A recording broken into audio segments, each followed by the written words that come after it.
Merci de m'avoir dans votre émission ce matin. Mais je vous en prie, porte-parole de l'armée israélienne, vous nous confirmez que c'est bien le corps de Shiri Bibas qui cette fois-ci a été remis? Oui, je vous confirme effectivement que le corps remis à la Croix-Rouge cette nuit par le Hamas et examiné par l'Institut médico-légal est bien le corps de Shiri Bibas qui a été kidnappé le 7 octobre 2023 avec ses enfants, Phil et Ariel. Et les trois ont été brutalement assassinés par le Hamas. Est-ce que vous croyez à l'erreur, entre guillemets, qui a été plaidée par le Hamas de ne pas avoir rendu la bonne dépouille, ou est-ce que c'est encore une énième provocation du Hamas, selon vous, Olivier Rafovitch? Écoutez, je dis et je répète depuis plus d'un an et demi, depuis le 7 octobre, nous sommes dans un film d'horreur. Un film d'horreur dont le metteur en scène, le scénariste et celui qui exécute ce film d'horreur, c'est le Hamas. Le fait qu'il y ait eu cette terrible situation d'un corps qui n'était pas le corps de Shiri Bibas, mais le corps d'une femme de Gaza, et de dire que c'est une erreur ou de dire que c'est pas une erreur, nous sommes toujours dans ce même système.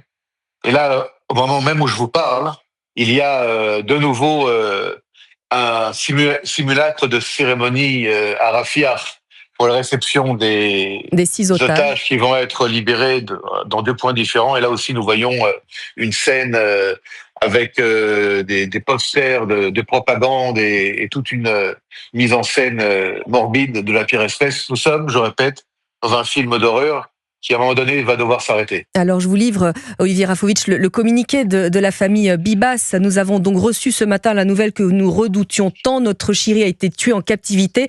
Pendant 16 mois, nous avons cherché des certitudes. Maintenant que nous les avons, cela n'apporte aucune consolation. Que peut-on dire à cette famille? Est-ce que tout a été fait pour les retrouver? Est-ce que ça n'a pas été un peu tardif, cet accord de cessez-le-feu? Vous savez, d'abord, le 7 octobre, il y a eu un Nir Oz kibbutz dans lequel une personne sur 4 a été soit kidnappée, soit assassinée. Il y a eu un drame que nous vivons jusqu'à aujourd'hui. Il y a eu des erreurs qui ont été faites du côté israélien, de Tzal, vous le savez, c'est pas un secret. Nous sommes dans cette guerre qui a été imposée par le Hamas. Nous avons tout fait depuis le 7 octobre pour retrouver nos otages, soit de manière militaire, opérationnelle, soit d'autres manières. Aujourd'hui, nous sommes dans cette situation de trêve, qui est une trêve complexe, avec des médiateurs qui sont au milieu de cette trêve pour trouver la manière, malgré les violations du Hamas, pour que nos otages reviennent à la maison. Aujourd'hui, ils reviennent goutte à goutte. Certains sont vivants, d'autres malheureusement sont morts. Pour ce qui est de la famille Bibas, Ariel, Kfir, qui étaient les plus jeunes otages au monde, bébés, hein. Des bébés, 9 mois lorsqu'il a été kidnappé, Kfir et son frère, 4 ans, Ariel, avec leur maman, c'était les symboles, entre autres, de ce massacre, de cette journée terrifiante, de cette guerre, en fait. Et effectivement, de les revoir, non pas vivants, mais morts, et surtout, lorsque nous apprenons hier, et officiellement, qu'ils ont été assassinés de manière extrêmement brutale à la main, je dis bien à la main, par les terroristes, puis ensuite les corps ont été touchés, ont été